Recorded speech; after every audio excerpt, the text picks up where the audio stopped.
immuables. Ce sont des lois qui ne peuvent pas être changées. C'est des lois qui sont immuables, qui sont immanentes. Donc c'est des lois qu'on vit de l'intérieur de soi-même. D'ailleurs, c'est ça Dieu. Dieu, j'avais dit hier une communication sur le forum où j'avais dit aux Africains qui participent à ce forum, qui est Dieu? Dieu n'est pas au ciel. Le Dieu qu'on vous dit qu'il est au ciel, il n'existe pas. C'est pour ça qu'il y a un internaute qui m'a écrit, me dit, mais donc vous voulez dire que Dieu n'existe pas? Justement, c'est parce qu'il n'a rien compris. Je dis que le Dieu qu'on nous a dit qu'il est au ciel, notre Père, que ton nom soit sanctifié, que ton règne vienne, et je l'assume, il n'existe pas. Parce qu'en l'an 1, on l'avait créé, il était question qu'on crée un Dieu, parce qu'on voulait faire les conquêtes terriennes d'outre-mer. On a donc créé un Dieu, parce que quand on veut dompter un peuple, on lui donne un Dieu. Il fallait donc qu'on crée un Dieu qu'on appelle Jéhovah, pour qu'on le donne maintenant au peuple négro-africain, pour pouvoir le dompter. C'est comme ça que ça s'est passé. Celui-là n'est pas bon, il n'existe pas. Donc n'y croyez pas. C'est pour ça que j'ai dit aux négro-africains, sortez des églises. Parce que vous parlez du même Dieu. Et l'église qui vous parle du même Dieu vient de chez ceux qui ont créé ce Dieu-là. Il y a des lois de la nature. Quand vous les connaissez, vous connaissez Dieu. Or, celui qu'on vous a dit qu'il est au ciel, vous ne le connaissez pas, vous y croyez simplement. Or, sortez donc de la croyance, entrez dans la connaissance. C'est la connaissance qui vous libérera. Et quand vous êtes dans la connaissance, je vous y aide. Je vous parle aujourd'hui en conclusion des 7 lois de la nature. J'en parle tout le temps. Pour que vous compreniez que pour le négro-africain, c'est ça Dieu. C'est dans la nature. La première loi, c'est la loi du mental. Ça veut dire que tout ce que vous voyez, tout ce que vous voulez faire, visualisez-le, vous le voyez, vous voyez que c'est déjà fait, vous le faites, mentalement vous l'avez fait. La deuxième, c'est la correspondance, c'est l'amour. Il faut aimer son prochain. Les Africains ne s'aiment pas. Pas du tout. Mais la preuve est là, allez à l'hôpital, vous n'avez pas l'argent, vous allez mourir, Madame Ketcha. C'est les Africains qui vous regarderont mourir. C'est pas l'amour, ça. Donc la deuxième loi de la correspondance, les Africains ne l'observent pas. Ni la première d'ailleurs. Les Africains attendent toujours qu'il y a un Dieu qui est au ciel qui va les aider. Ils n'observent aucune loi de la nature. C'est pour ça qu'ils sont ce qu'ils sont. La troisième loi, c'est la vibration. C'est la loi de l'intelligence. C'est-à-dire que vous êtes à distance, je vous parle. C'est la télépathie, c'est la téléphonie qui vient de là. C'est la troisième loi de la vibration. Vous vibrez au même diapason avec les autres. C'est ce que les Juifs font. Ils vibrent tous au même diapason. Parce qu'ils ont compris la nécessité de cette loi. Et c'est pour ça que attaquez-vous à un seul Juif. C'est toute la meute et la cohorte juive qui va se ruer vers vous. Les abbés ont aussi la même politique. Les Juifs l'ont. Les Occidentaux l'ont à travers leur OTAN. Vous essayez d'attaquer seulement un seul pays occidental, l'OTAN va se mettre en ordre de bataille pour vous attaquer. C'est comme ça que les autres peuples font. Mais les Africains attendent assis en contemplation vis-à-vis d'un Dieu distant et lointain, qui ne les écoute même pas. Il faut donc en sortir, c'est ce que je dis. La quatrième loi, comme je viens de le dire, c'est la dualité. Tout ce que vous faites, Madame Ketcha, il y a un pour, il y a un contre. Vérifiez toujours ce qui est positif et ce qui est négatif. Et en cela, donc, vous allez réussir. La cinquième loi, c'est la loi du temps. Gbagbo a dit, le temps c'est l'autre nom de Dieu. Dieu c'est le temps. Chaque chose est faite selon son temps, à son moment, à son niveau et chaque chose. C'est pour ça que je dis pour les négro-africains, nous ne sommes plus à l'heure de la victimisation, c'est passé. Ne me dites plus, ne vous réveillez pas le matin, venez me dire que la France a fait ceci, la France a fait cela. Je vous répondrai que la France est dans son rôle. Et comme je l'accepte, nous l'acceptons ainsi, nous sommes dans le rôle de proie. Mais c'est comme ça. Or, la proie qui se nerve et qui émotivement dénonce et se victimise, messieurs, est une véritable proie éternelle. Et c'est ça les Africains. Et c'est pour ça que je dénonce ça. Je dis que non, il ne faut pas dire aux Africains chaque fois qu'ils sont des victimes. Non, nous ne sommes pas des victimes. Nous sommes des cons.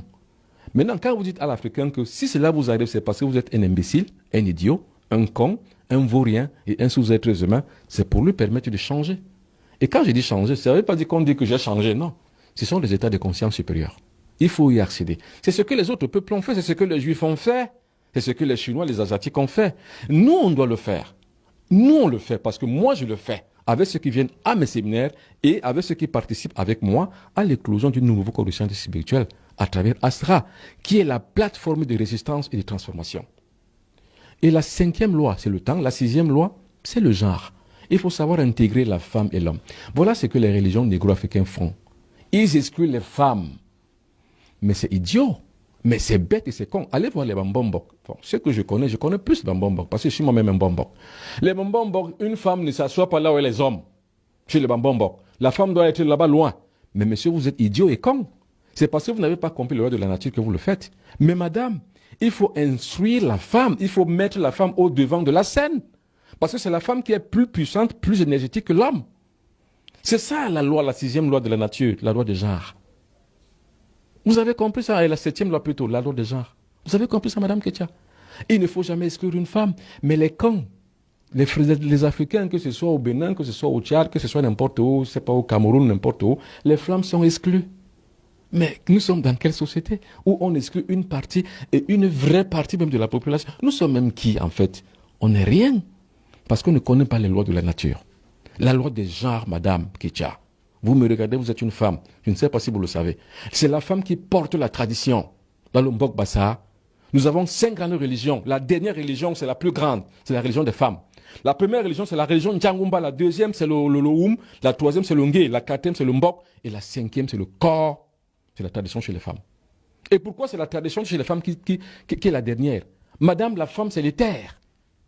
Nous avons 4 éléments de la nature. Et le plus grand élément, c'est le 5e qu'on ne voit pas. C'est l'éther. Nous avons l'eau, le feu, l'air, la terre. Le 5e élément, c'est l'éther. C'est pareil. Le 5e élément, la 5e grande religion chez les Bassa du Cameroun, c'est le corps, c'est chez les femmes. Je ne sais pas si on se comprend bien. Et il faut savoir que le corps, dans toutes les traditions humaines du monde, le corps, la femme, c'est la déesse. C'est elle qui est porteuse de la vie. C'est elle le conceptacle de la vie. Et c'est pour ça qu'il faut la respecter, madame.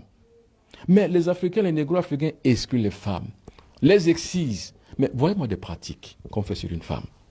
Vous allez me dire qu'avec ça, vous allez vous développer? Vous ne pouvez pas. Si vous excluez les femmes, vous n'allez jamais vous développer. C'est la femme qui est la résistance. Allez en France, c'est Jeanne d'Arc qui est la figure de proue de la résistance française. C'est Jeanne d'Arc. C'est Jeanne d'Arc. Le plus grand, ce n'est pas De Gaulle. C'est Jeanne d'Arc. Et qui était Jeanne d'Arc? Une femme, madame, avec 2 seins et un sexe féminin. Donc les Africains doivent donc comprendre donc ce jeu de la nature afin de comprendre où ils sont. Aujourd'hui, on ne maîtrise rien. Parce que la religion est venue tout basculer, tout bousculer, tout changer.